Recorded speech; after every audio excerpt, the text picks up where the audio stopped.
nibyo koko rero murisanga imyenda u Rwanda rufata mu mahanga no mu gihugu imbere igenda yiyongera. Mu mpera z'umwaka w'ibihumbi 2017 iyi myenda yose yageraga ku mafaranga y'u Rwanda hafi miliyari 3,702. Kwiyongera biterwa n'iki? Ese iyi myenda iteza imbere ubuzima bwa rubanda uko byakabaye? Nibyo rero tugiye kuganiraho n'umushyitsi twatumiye. Umushyitsi yitwa Aime Murigo Sindayigaya. Amaze igihe kinini akora mu by'ubukungu, imari n'ishoramari. Muri iki gihe ni umusesenguzi mu by'imari mu ishami Treasury Group rya Sweden Bank i Stockholm muri Sweden. Simbatindiye rero mbazanire umushyitsi. Aime, uraho neza, urakomeye? Bwana Kamirindi, muranyumva neza? Yego, ndakumva neza rwose. Uraho neza? Ndaho ndakomeye rwose. Nuko nkuvuze gusa mu magambo abiri, ariko watubabarira ukatwibwira neza kurushaho gatoya. Amazina mwavuze neza.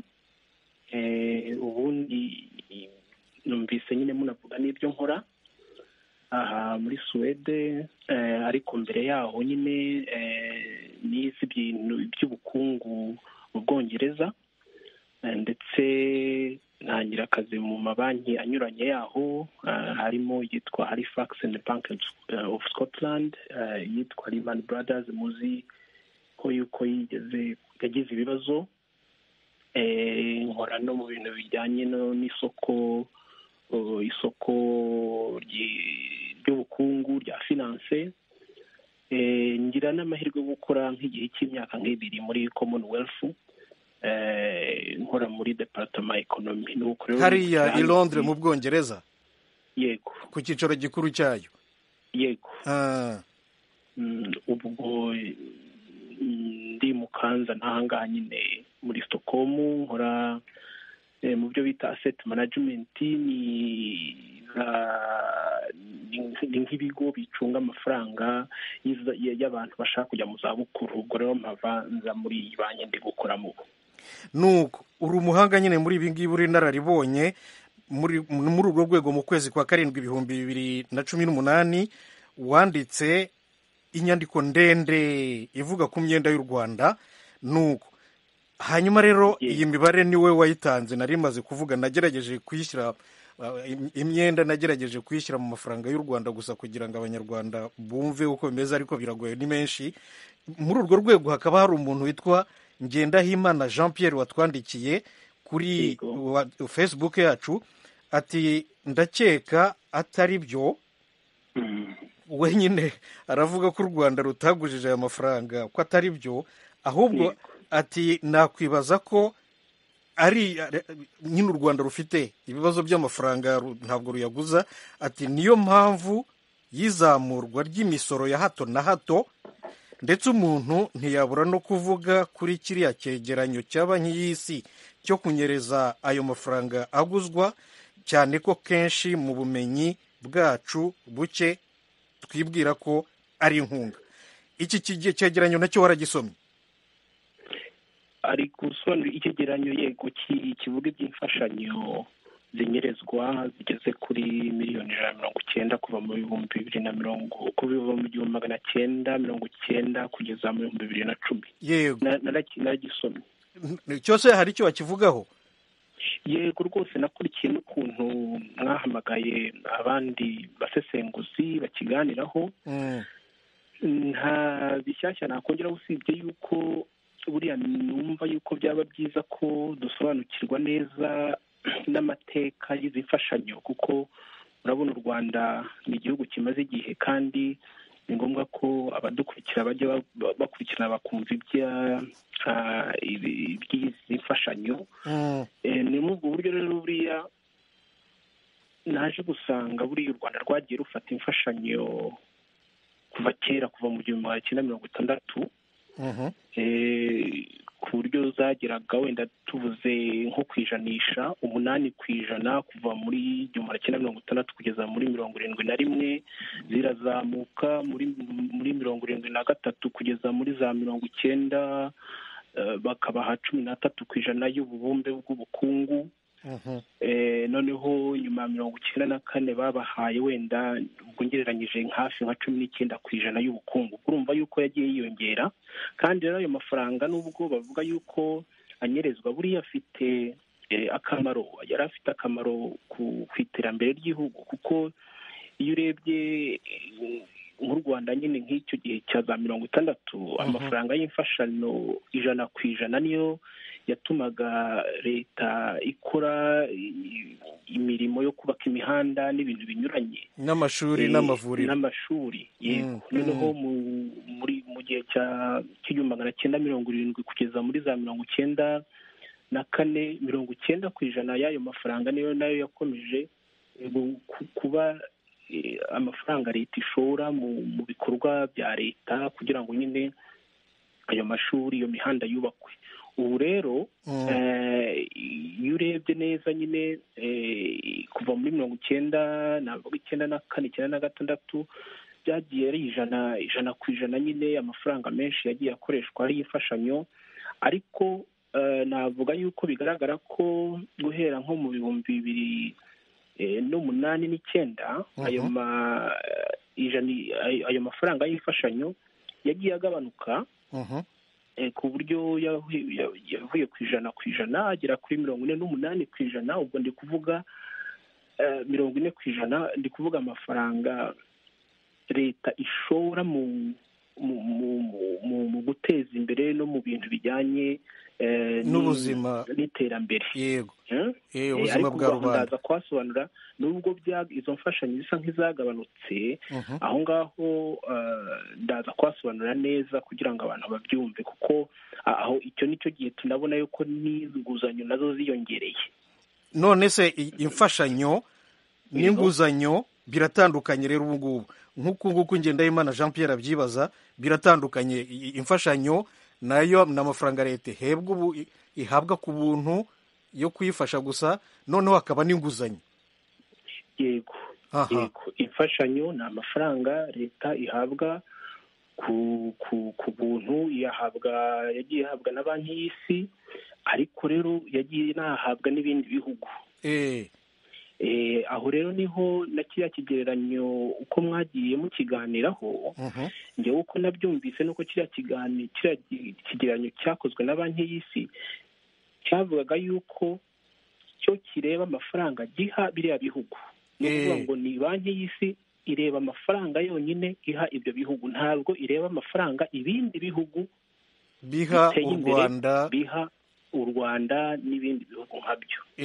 Ubwo rero mbishyize mu mibare, banki y'isi no ku rupapuro rwa nyuma irabisobanura, ivuga yuko yahaye nk'u Rwanda 2.7% y'ubukungu by'umubumbe w'ubukungu bw'u Rwanda. Ni makeya. Ariko noneho wareba ijanisha u Rwanda rubona ugasanga ni nka 13.7%. Bivuga yuko hari 11% iriya raporo itigeze ikoraho ubushakashatsi. Ni ukuvuga ngo yakoze ubushakashatsi gusa ku mafaranga banki y'isi iha u Rwandamo imfashanyo, ntabwo yakoze ubushakashatsi ku mfashanyo u Rwanda rubona cyangwa se n'ibindi bihugu bibona bivana mu bihugu biteye imbere nk'ibi ngibi bya Sweden, Ubwongereza, Ubufaransa se, Ubuholandi. Aho rero niho nagira ngo nsobanure neza kugira ngo humvikane. Bivuga yuko rero ubwo wenda hagize n'uzakora ubushakashatsi bwayo yandi ashobora kubona ko hari andi yabuze. Ikindi rero ngira ngo nsobanure nuko n'ibimenyetso nubwo amafaranga anyerezwa yari afitiye runini leta cyane cyane y'u Rwanda, kubera yuko nk'iyo urebye nko mu 2012 igihe imfashanyo bazihagarikaga, ubukungu bw'u Rwanda bwaragabanutse. Iyo urebye nka raporo y'isi yose yasohotse mu 2015 yatanze ibintu 4 byerekana mbese ibyo nakwita caracteristique z'ubukungu bw'u Rwanda. Bavuga ibintu 4, bavuga yuko u Rwanda ari igihugu kuko ubukungu bukura, ariko iyo ugiye ku cyo bita GDP by capital ni bya bindi nyine u Rwanda rushaka kuzamura rukageza mu bihugu biteye imbere ho gatoya, bavuga yuko uwo mubare ukomeza kuba mutoya n'ubwo ubukungu bw'u Rwanda bukura. Icyo ni icya mbere. Icya kabiri bakavuga yuko n'ubwo amafaranga bashora mu bikorwa remezo by'igihugu ari menshi yazamutse, ayo ngayo ntabwo ava muri private sector, ntabwo ava mu rwego rw'abikorera ku giti cyabo, ku gitabo, ava mu mfashanyo. bivuze yuko urwego rw'abikorera ku giti cyabo mu Rwanda rukiri ruto, ari ruto. Yego. Aho rero bakavuga yuko nanone u Rwanda ubukungu bwabo budatwarwa n'ibyo bagurisha hanze. Ubundi bakanavuga rero yuko ubukungu bw'u Rwanda ahanini buterwa bushimangiye ku mfashanyo. Mu buryo mvuga rero ntabwo ari ubundi gufashwa n'imfashanyo ntabwo ari igisebo. Icyangombwa ni uko ubikoresha kugira ngo nyine wikure muri uko gufashwa. Iyi mibare rero ntangaha ni ukugira ngo nerekane uburyo ki izo mfashanyo n'ubwo bavuze yuko zinyerezwa birababaje, ubwo nagira ngo nerekane nyine nerekane uburyo ki izo mfashanyo zari zifitiye abanyarwanda akamaro, kandi nasobanuriye yuko kiriya kigereranyo cyarebaga gusa imfashanyo banki y'isi yose iha biriya bihugu n'u Rwanda, ntabwo cyarebaga imfashanyo zituruka ahandi. Bivuga yuko rero birashoboka ko hari n'andi wenda ashobora kuba nabyo birashoboka, nayo iyo myenda nabyo tuvuga. Ese ubundi iyi myenda, reka mbanze nibutse abaduteze amatwi ko bateze amatwi nyine radiyo Ijwi ry'Amerika ivugira Washington DC mu kirundi n'ikinyarwanda. Iki kikaba ari ikiganiro muri Isanga. Umutumirwa ni Aime Murigo Sindayigaya, ni umuhanga mu byerekeranye n'imari n'ishoramari n'ubukungu, akorera. Aime, tuvuze kuri iyi myenda nyine, ubundi igihe nayivuze mu mafaranga y'u Rwanda nifashishije ikoranabuhanga rya interineti, nuko nsanga ari hafi miliyari 3,702,000,000, ni ukuvuga triliyoni 3 mu zindi ndimi. Uyashyize mu madolari y'abanyamerika, hanyuma ugahindukira ukareba kugira ngo abantu bumve uburemere bwayo cyangwa se bumve ko atari imyenda myinshi, nka buri munyarwanda umushyizeho amafaranga agomba kwishyura muri iyi myenda ni nkangahe? Murabona nk'iriya myenda, iriya myenda urebye nk'uko bivuze ni nka biliyoni 3 z'amadolari, miliyari 3 z'amadolari. Ubwo nabyita miliyari ya. Ubwo rero ugomba kuzigabanya wenda nka miliyoni 12, kuko turi miliyoni 12. Ubwo urumva ko nibura umuntu umwe yaba afiteho nka kabibare neza, yaba afiteho hafi nka 268. Yego, yaba afiteho nka 268 n'uruhinja. Niba ubwo ni kucyo nuko ubwo tugabanya nyine na 12. Ni nkayo ngayo. Ariko rero buriya iriya myenda irimo ibice bibiri. Buriya iriya myenda tuvuga ya biliyoni 3 turi kubona ahangaha bingana na 34% by'ubukungu bw'u Rwanda, ni umwenda uva hanze. Nibyo bita external debt, ni umwenda uva hanze. Biki n'umwenda wenda urabona nko mu 2011-12 u Rwanda rwatanze icyo bita Eurobond, rubitanga ku masoko yo hanze, babaha nka miliyoni 400. Ubwo nguwo ni umwenda wo hanze. Ariko rero hari n'indi myenda mujya mubona nyine bavuga bati leta y'iki gihugu yahaye umwenda leta y'u Rwanda. Hari n'ubwo na World Bank mu 2016 hari yatangiye gufata imfashanyo izihinduramo inguzanyo. ibyo byose rero nibyo bita external date. noneho rero kuri iyi myenda nakwita external date, hari indi noneho u Rwanda narwo rufata mu imbere mu gihugu, nko mu mabanki ari imbere mu gihugu, ku bantu mbese bafite amafaranga ahagije ku buryo baguriza leta. Yego, ariko ni mu buryo bwo gutanga impapuro z'inguzanyo zitwa bond. ubwo ikaba yarabitangiye mu bihumbi 2010 na kangahe. Mu by'ukuri iyo ubirebye icyo nakwita dynamics mu bintu by'ubukungu, ni byiza kuba igihugu kigenda kigashobora guhimba izo platform cyangwa se guhimba ubwo buryo bwo kujya gufata amafaranga hanze no mu gihugu. ibyo ngibyo numva nkanjye ubirenga mu buryo bwa finance mbona ari iterambere. ndetse kandi burya n'umwenda no kuguza nawo ntabwo ari mu bintu icyangombwa n'icyo ukoresha,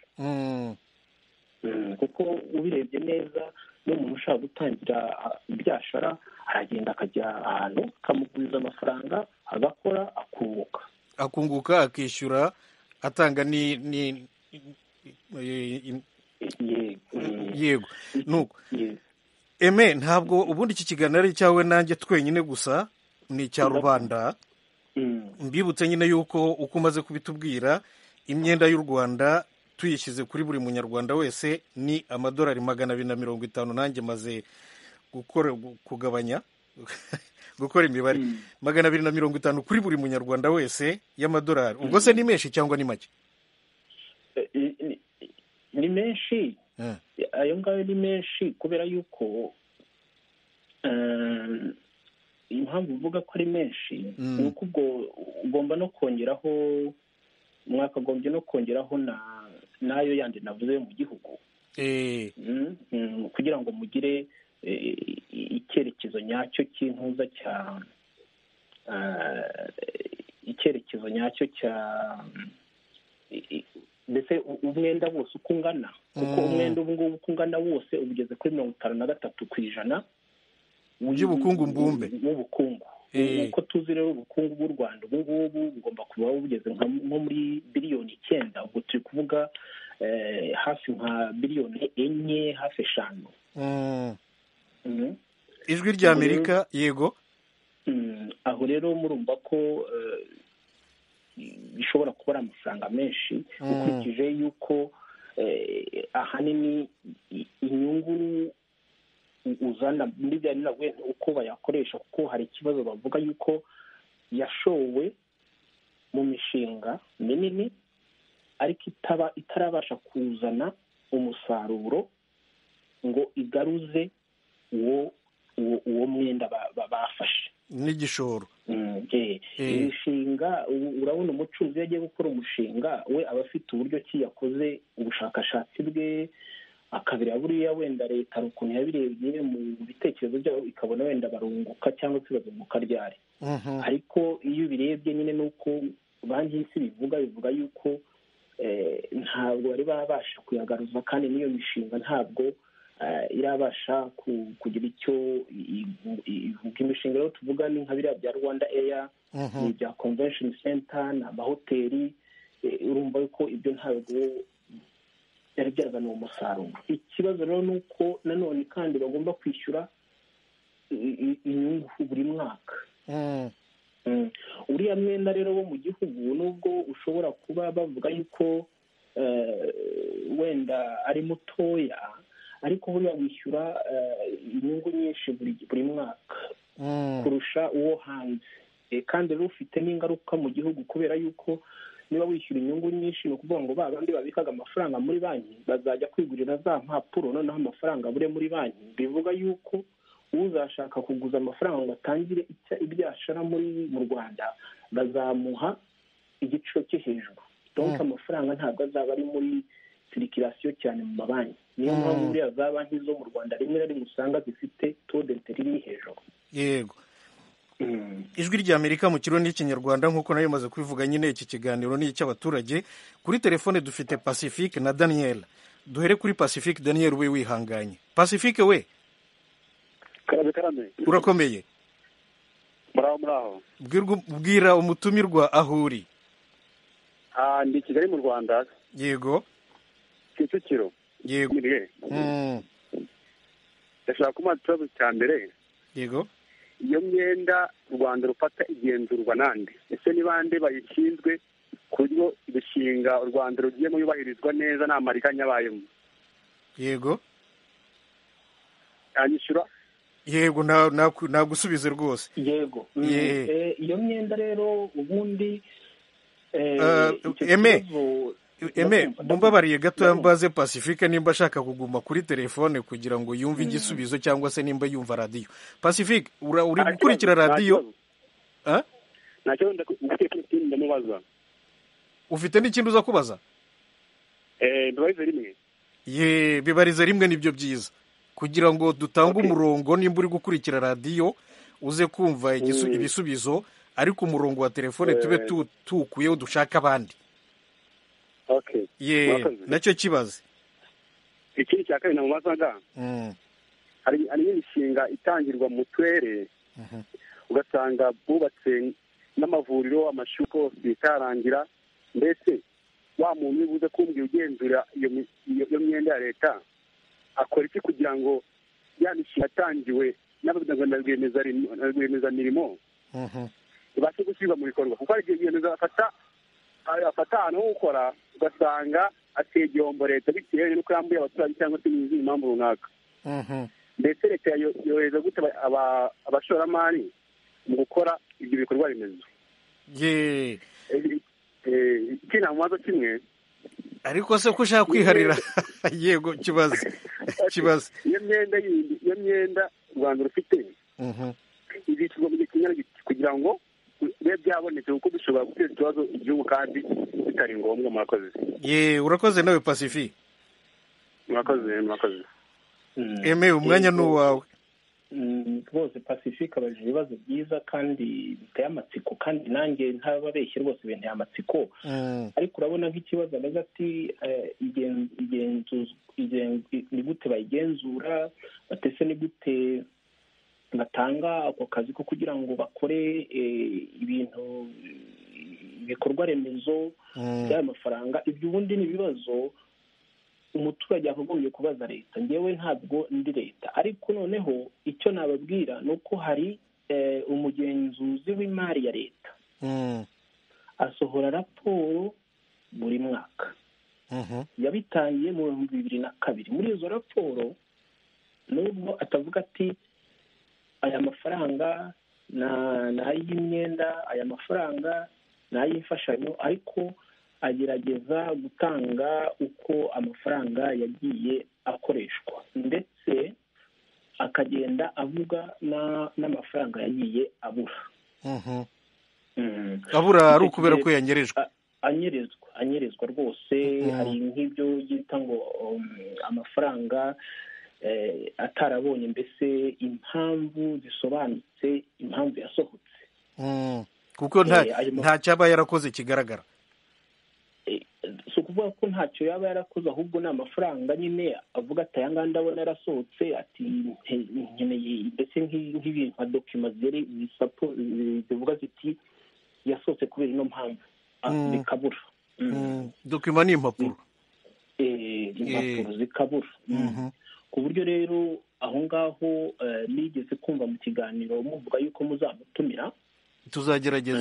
Muzagerageza mukamutumira, yabisobanura neza kundusha, kuko urumva yuko we abikoramo, ngewe ntabwo nkora muri leta. Ndetse n'aho ngaho agenda atanga na za n'intuza n'akazi kagiye gatangwa wenda kadakurikije ibyo bita procurement, hadakurikijwe inzira bigomba kunyuramo zemewe n'amategeko. Inzira ni uko rwose zidakurikije inzira zikurikije n'amategeko. Muri izo raporo rero zisohoka mu Cyongereza, wenda hari uburyo ki zisohoka mu Kinyarwanda abantu babyumva. Ikindi ni uko izo raporo buriya iyo iyo raporo nayo hari icyo bita transparency, open budget transparency. Icyo ni navuga ko ari nk'umushinga se cyangwa se porojegiti cyangwa se organization igira ngo ifashe za leta mu gushyigikira mu buryo ki bajya bagezaho amakuru abaturage bakoresheje nyine nk'iriya raporo y'umugenzuzi w'imari. Hari aho bavuga yuko cyane cyane kuri iriya raporo yuko idatanga byimazeyo amakuru ajyanye n'ubugenzuzi bw'imari. Aho ngaho narabisomye numva barasa nkaho bayikrititse, itanga amakuru ariko nanone bavuga yuko yakagombye gutanga menshi arenze kuyo atanga. Pacifica yabajije ati ese iyi myenda yo ibizishyurwa ryari? Yego, ibyo nabyo nibaza yuko ntabwo imyenda bagenda bayifata gahoro gahoro ku buryo bisaba gusoma ku mpapuro bakareba n'iryari izishyurwa. Mbese impapuro ntabwo zifite na contract ngo mbimenye. Ubwo mu magambo make, umwenda igihugu gifashe umwe uyu munsi uba ufite igihe uteganijwe kuzishyurwa, undi nawo nuko ntabwo ari ikintu cy'ikibumbe bavuge ngo ni mu myaka 20 byose icyarimwe. Nk'izo mpapuro batanga ku isoko, ubundi impapuro iba ifite igihe izarangirizwa kwishyura. Hari mu gihe cy'imyaka 5, 10, no mu matangazo batanga barabivuga, kuko iyo bagiye gutanga impapuro bijya kuri website ya Minisiteri ya Finance, ndetse hari n'ibinyamakuru nka Reuters bibitangaza bikavuga biti u Rwanda rugiye gutanga izi mpapuro zizamara iki gihe. Radiyo Ijwi ry'Amerika, ikiganiro muri Isanga, ni ku myenda leta y'u Rwanda ifata, nk'uko umutumirwa Aime Murigo Sindayigaya, umuhanga mu byerekeranye n'imari n'ishoramari n'ubukungu, yabidusobanuriye. Buri munyarwanda wese afite umwenda kugeza ubu w'amadolari 250 ku mutwe we. Kuri telefone dufite Daniel. Daniel we, Bwana Thomas, urakomeye? Raho nshuti y'Imana n'abantu. Uraho neza? Bwira umutumirwa aho uri. Urakomera nshuti y'abeza. Bwana Thomas, nari ngukumbuye pe. Yego, nanjye nuko pe. Bwira n'umutumirwa rero aho uri. Yego namwumvishe. Komera Bwana Aime. Mukomere cyane. Okay, nitwa Nsabimana Daniel, ndi Nyamasheke Ruharambuga mu mudugudu wa Nkomero. Ni mu burengerazuba bw'u Rwanda. Hahoze ari muri Cyangugu kera. Na Bwana Thomas. Yego. Mumumbarize iki kibazo. Arakumva, mwibarize. Ndagira mwibarize. Ese buriya kugira ngo igihugu gifata imyenda cyangwa amadeni, mu by'ukuri ni bande baba babigizemo uruhare? Ese nyirizina iyo uwo mwenda uje, ni bande nyirizina babona ayo mafaranga bwa mbere na mbere? Ikindi nabaza ntese kubona hari igihe ubuyobozi buhindagurika. Iyo ubuyobozi bwariho buhindutse nyirizina, kuko bugira manda, ari igihe buhinduka igihe kitageze. Ese imyenda bwafashe bigenda gute? Igihugu cyishyura gute? Ese nyine nyirizina amasezerano arahinduka. Ubwo Daniel, ariko ndagira nsubirize kuri telefone kuko kuri FM tutabumva. Ugume kuri telefone. Ahubwo nyine ubwo ngubwo uko ushatse nko kubivuga, reka tuvuge leta ya Perezida Habyarimana yarahirimye muri 1994. Yego. Hazaho leta ya FPR, niko abanyarwanda babivuga, nibo babyivugira, ntabwo ari byo ubivuga, ntabwo ari byo bihimbye, ngo leta ya FPR, leta ya MRND na Habyarimana. Ubwo nimba numvise neza ikibazo cye cya kabiri, arashaka kuvuga ati nk'ubu ngubu leta iriho muri iki gihe mu 2020, imyenda leta ya Habyarimana cyangwa se na Kayibanda yafashwe ireba n'iyi leta iriho. Daniel, niko bimeze? Yego rwose, yego nibyo mbaza. nuko reka Aime ahita gusubiza. Yego, ubwo mpereye ku icyo ngicyo, umwenda n'uw'igihugu n'uw'abanyagihugu. Ntabwo ari ukuvuga ngo kuko Kayibanda se banyakwigendera Kayibanda, banyakwigendera Habyarimana cyangwa se n'ubutegetsi buriho ubu ngubu buramutse buvuyeho ntabwo bivuga yuko umwenda ugiye. none umwenda ni uw'u Rwanda ni uw'abanyarwanda, ntabwo ari uw'abantu, ntabwo ari uw'umuntu, ntabwo ari uwa guverinoma imwe. Mbese ni ukuvuga guverinoma igiyeho ifata n'imyenda n'andi masezerano mpuzamahanga yose ariho igakomeza mu izina ry'abanyarwanda kuyashyira mu bikorwa, ayo masezerano ayo ari yo yose. niko bimeze. nk'urugero muri 1993 umwenda w'u Rwanda wari 42% w'ubukungu bwose bw'igihugu, ndetse uragenda ugera no mu 120 muri 94%. ubwo byarakomeje birakururukana biragabanuka bigera muri 74% mu 2004. noneho mu 2006 wahise ujya kuri 12%. byari byagenze gute? hari habaye porogaramu yo gufasha ibihugu bikennye kandi bifite imyenda ibirenze. ubwo iyo porogaramu ije ihita ikuraho imyenda y'u Rwanda na Rwanda rwari rurimo. umwenda uva kuri biliyoni na miliyoni 4 z'amadolari bawugeza kuri miliyoni 400. ni ukuvuga abo ngabo babikoze ni abantu bose bari baragurije u Rwanda, bishyize hamwe u Rwanda n'ibindi bihugu byari bifite ubukene bukabije, mbese bidashoboye kwishyura. nibyo ni ukuvuga iriya miryango mpuzamahanga nka banki y'isi, ikigega mpuzamahanga FMI, ibihugu ku giti cyabyo, Club de Paris, abo bantu bose ni ingero nari ntanze, bishyize hamwe bashyiraho iyo gahunda yo gukuriraho imyenda bene ibyo bihugu birimo n'u Rwanda. cyane rwose barabikoze birakunda. nuko u Rwanda rusigarana umwenda w'amadolari miliyoni 400 gusa z'amadolari. ariko ubu nyine byarongeye birazamuka. urumva turi kuvuga ko byageze muri biliyoni 3. ubwo kandi turi kuvuga umwenda wo hanze, ntabwo twongeyeho wa mwenda wo mu gihugu nawe ugomba kubuka bakaba iyindi biliyoni 1 y'amadolari. ubwo rero iki ni ikibazo ariko gikomereye ibihugu bikennye, kuko ni nacyo abahanga bajya banonosora bakavuga bati iriya porogaramu bakoze hari icyo bimerera bino bihugu, kuko ibihugu byinshi, ndetse hari na raporo ya IMF yasohotse mu 2008. IMF ni Fond Monetaire International, ikigega mpuzamahanga. yego, ivuga yuko mu bihugu nakwita bikennye bifite amafaranga acitse, low income, biri at risk. sinzi uko nabisobanura. mbese twavuga ko biri mu mazi abira.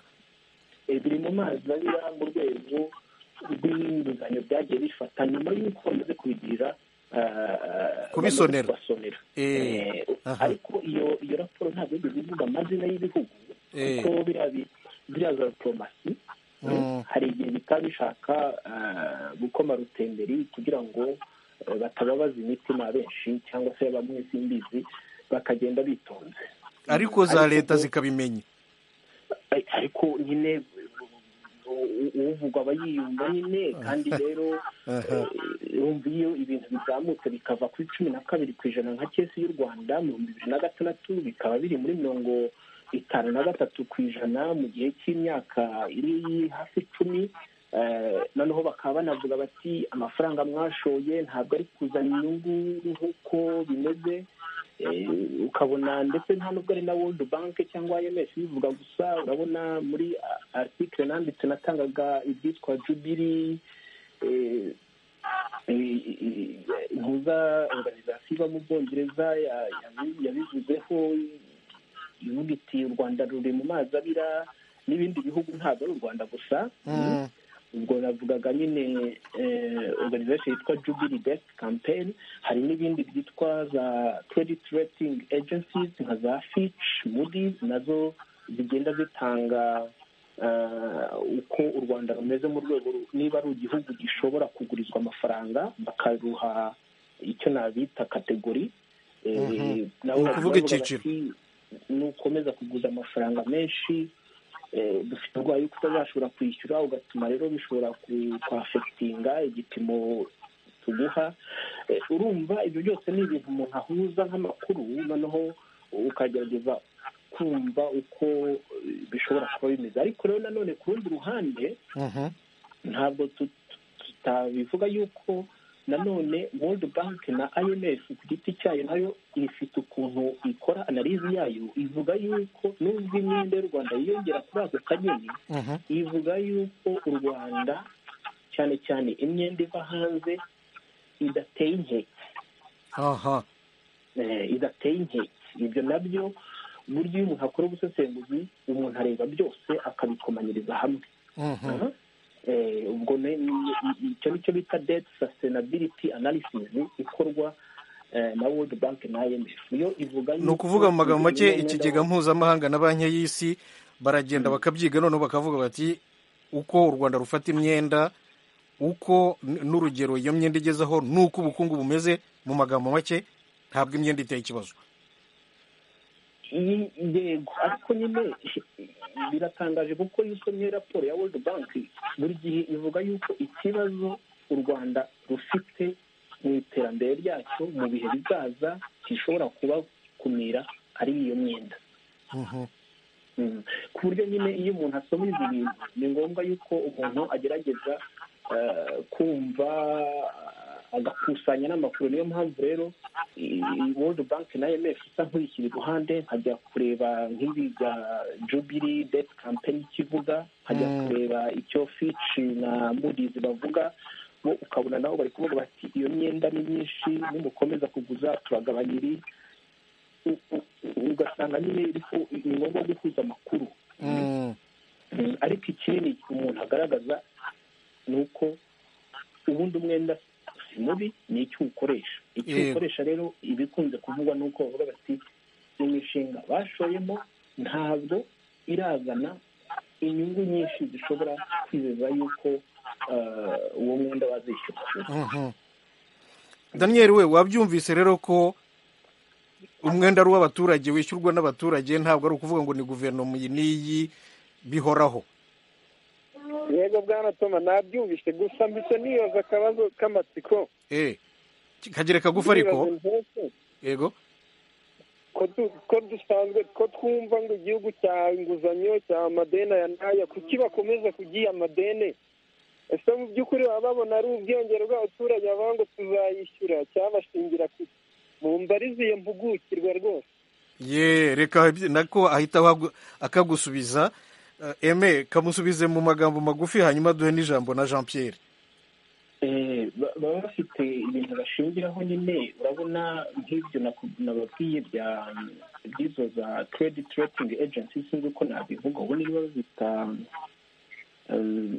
izo nyine ziguha ikikuranga cyerekana yuko uri umuntu uhagaze neza mu rwego rwo ku mufuka, ukaba ufite mbese ubuziranenge mu kugurizwa amafaranga. Urumva izo ni za organization zikora za analize, zikareba nyine ubukungu bw'u Rwanda, zikareba uko u Rwanda ruhagaze mu rwego rw'amafaranga yinjira, bagakorera ibihe bizaza, bagakora ibintu by'ubusesenguzi birebire, noneho bakavuga bati dore uko bimeze. Ibyo bintu rero iyo bimaze kuboneka, u Rwanda narwo nyine barahaguruka nyine rukavuga tuti twebwe dushoboye ibi.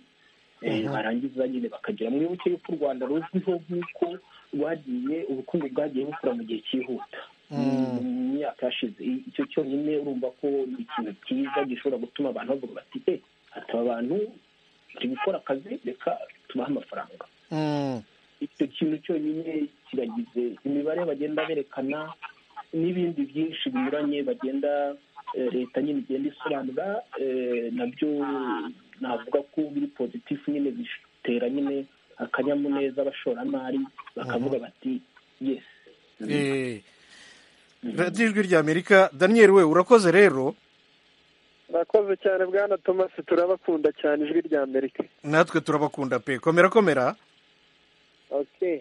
Muri Isanga umutumirwa ni Aime muri Gosindayigaya.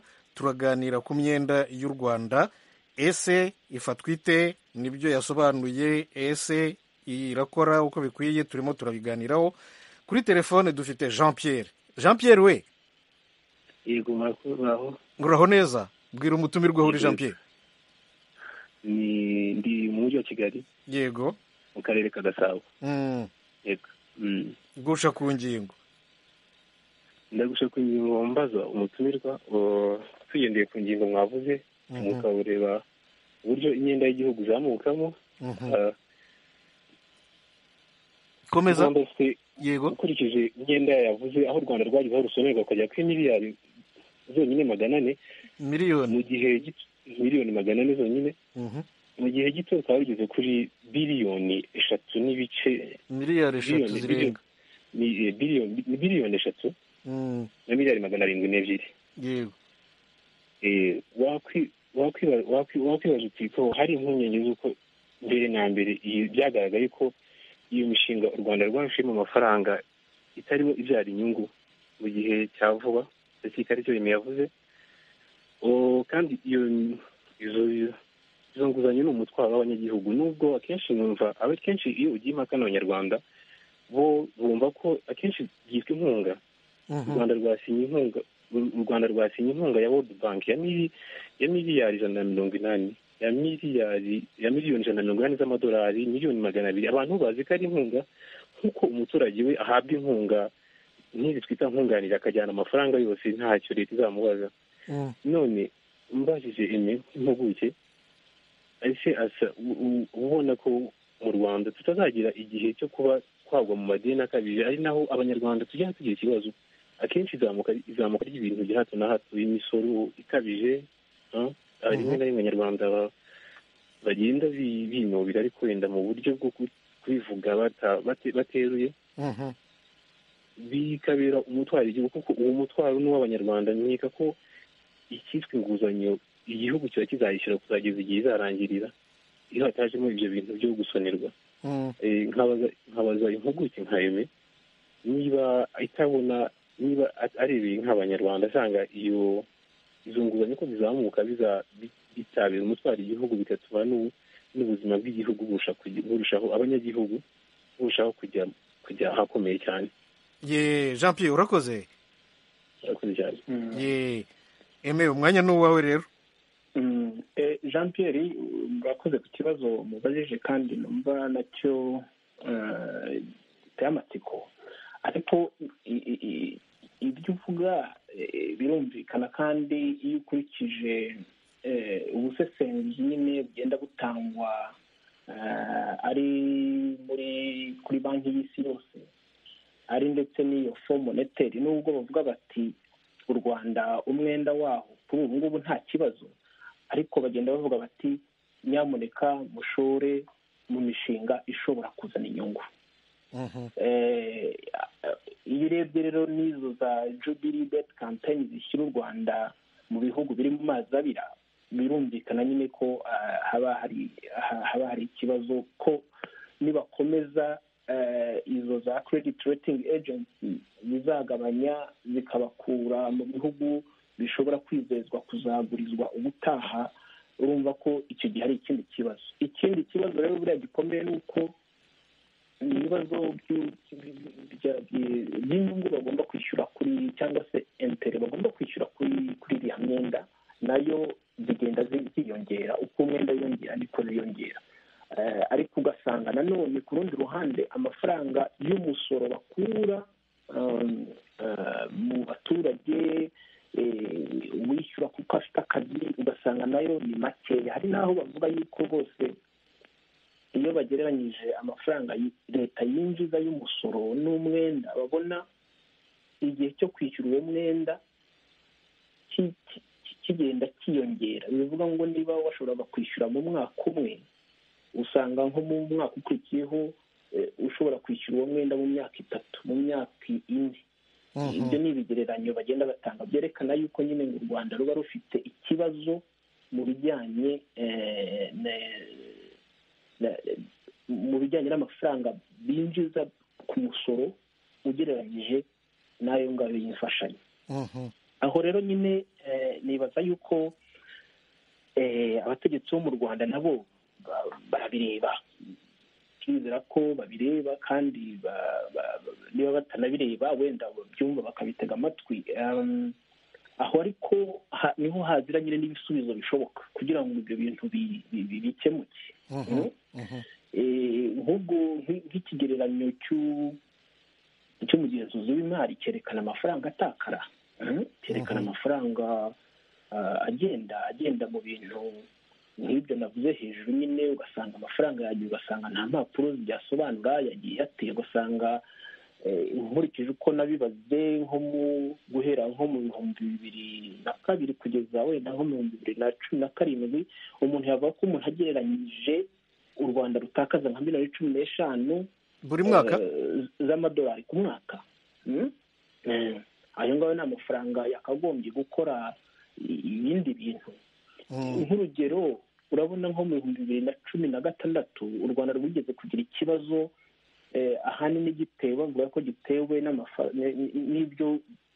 n'ibyo bacuruza hanze, wagereranya n'ibyo batumiza hanze n'ibyo bacuruza hanze, ugasanga nta madovize bafite, ku buryo nyine habaye ikibazo biba ngombwa yuko Fond Monetaire ibaguriza akayabo k'amafaranga ageze nka miliyoni 200 kugira ngo u Rwanda rushobore kugira amadovize, kugira ngo nyine rwiyubake, kubera yuko ayo madovize yari yabuze no muri banki nationale, ibyo bita reserve bisa nkaho biteye, twabyita nk'ishingu, amafaranga igihugu kiba gishinguye muri banki y'igihugu. Yego. Ubwo rero aho ngaho iyo urebye nk'izo miliyoni 200 noneho ugafata izo miliyoni nka 15 batakaje mu myaka 10, urumva yuko deja tugeze muri miliyoni 150. noneho uvuga ngo utakaje 150 mu myaka 10, mu mwaka umwe ugahita uzibuza. Aho rero urumva ko haba harimo ikibazo. Bivuga ngo kugira ngo ibyo bintu bitaba, hagomba kuba ingamba zifatika z'ukuntu ari amafaranga umugenzuzi w'imari ahora avuga ati yagize ayo mafaranga agabanuka, kuko u Rwanda ntabwo rukize, tugomba kubyemera. Ni ukuvuga ngo na gakeya dufite ntabwo kagombye gutakara. Ikindi rero hari n'ibindi bintu bita ngo illicit financial transaction. Ayo ni amafaranga ubundi agenda mu buryo budasobanutse. Yego. Ayo mafaranga rero abahanga bavuga yuko ari ikibazo muri Afurika yose, muri Afurika, n'u Rwanda rurimo, birumvikana. Ubwo n'u Rwanda rurimo, bavuga yuko ayo mafaranga Afurika ibashije kuyakoresha uko bikwiye, daboro kugira ngo ntitume agenda. Ayo ni amafaranga mbese yaba agiye mu bintu bimeze nka ruswa. Urabona Afurika irakize mu bintu bijyanye n'ubukungu bw'ubutaka, ugasanga nyine amafaranga bacuruje amabuye y'agaciro barayajyanye nyine nka biriya bavuga muri iriya raporo ya banki, bajyanye mu Busuwisi, bajyanye mu bindi bihugu, ariko babikoresheje mu buryo bufarisifi nyine bw'amanyanga, ugasanga za biliyoni ziragiye. Nk'ayo mafaranga bavuga yuko Afurika ibashije kuyakontorora ntasohoke. Afurika ntabwo yari yikeneye imfashanyo, ntabwo yakenera imyenda. Mbaye nk'urugero nk'u Rwanda bavuga yuko iyo urebye nk'ayo mafaranga agenda nko mu 2004, niba nibuka neza, 2004 yari ari muri miliyoni 200 y'amadolari yagiye muri ubu buryo. Noneho mu 2013 aragenda agera kuri biliyoni, miliyari yose y'amadolari.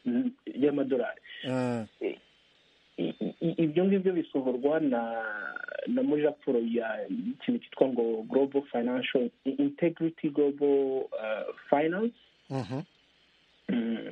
Yasohoye iyo raporo mu 2015 niba nibuka neza. Ubwo rero urumva nk'ibyo ngibyo ayo mafaranga babashije kuyakumira. Miliyari nzima y'amadolari ntasohoke kandi mu buryo butazwi, akaguma mu gihugu mu kwishyura abayasohoraga, niba ari n'ibintu bacuruza cyangwa bashaka bakishyura umusoro wayo, cyangwa se bakakoresha mu bindi, leta ikayagaruza.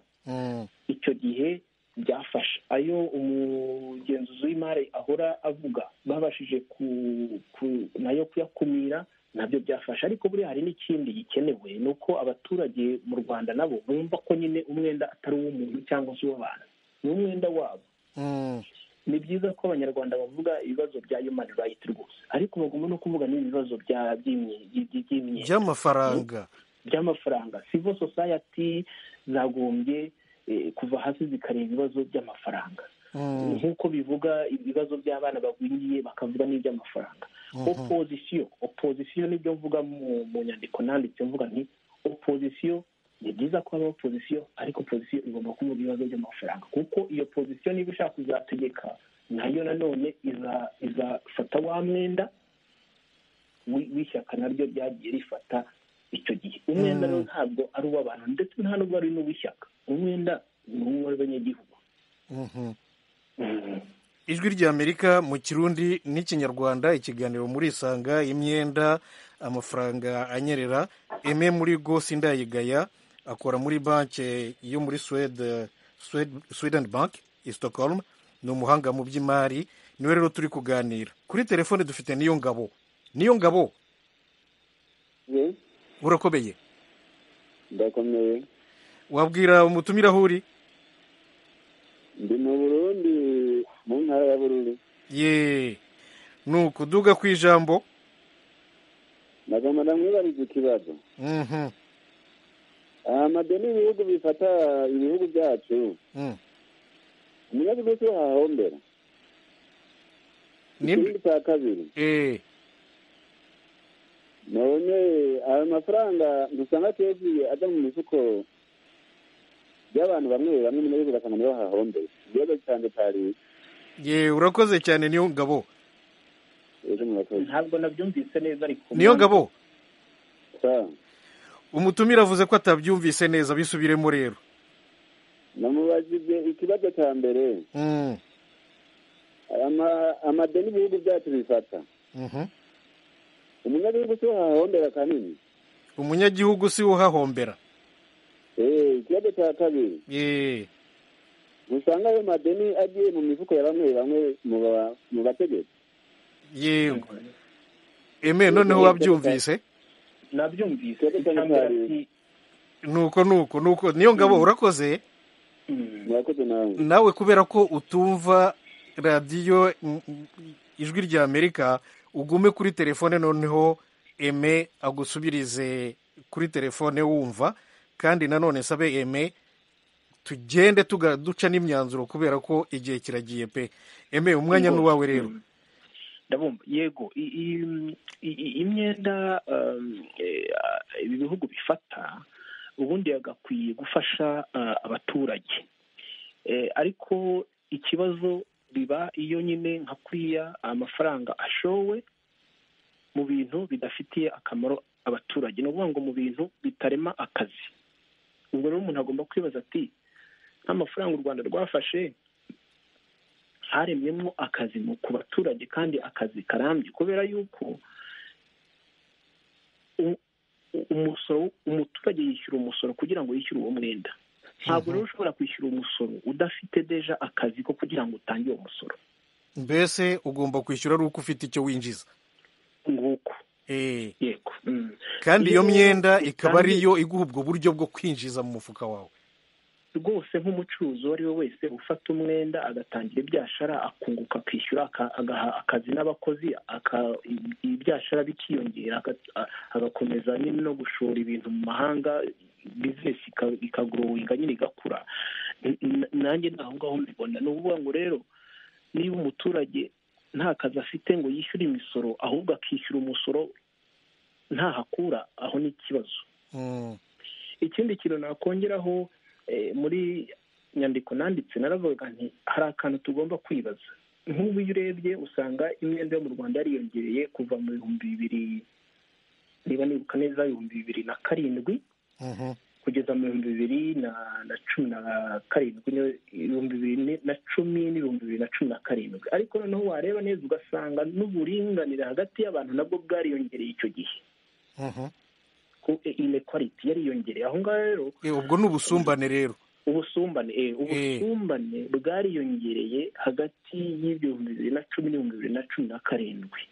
aho ngaho nkibaza nk'umuntu, ese abahanga bazadufashije kureba niba koko niba imyenda yariyongereye icyo gihe noneho n'ubusumbane bukiyongera, ntabwo byaba bifite ahantu bihuriye.